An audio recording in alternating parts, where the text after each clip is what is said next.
An electric arc furnace is a furnace that heats charged material by means of an electric arc.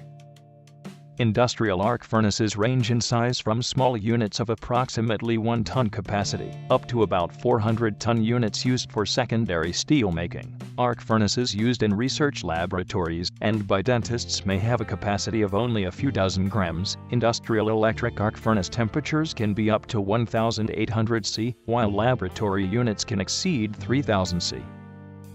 Arc furnaces differ from induction furnaces in that the charged material is directly exposed to an electric arc, and the current in the furnace terminals passes through the charged material.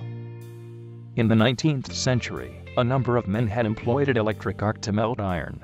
Sir Humphry Davy conducted an experimental demonstration. In 1810, welding was investigated by Pepys. In 1815, Pynchon attempted to create an electrothermic furnace. In 1853, and in 1878-79, Sir William Siemens took out patents for electric furnaces of the arc type.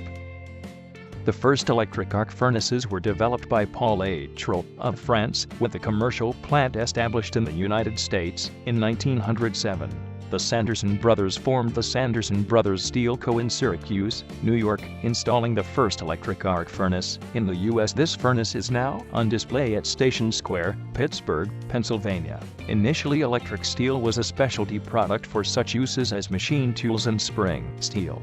Arc furnaces were also used to prepare calcium carbide for use in carbide lamps. The Stisano electric furnace is an arc-type furnace that usually rotates to mix the bath. The Girard furnace is similar to the H. Rolle furnace.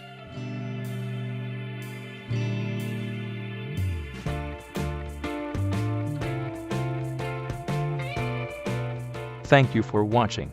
For more educational videos, please subscribe to WizScience on YouTube or visit wizscience.com.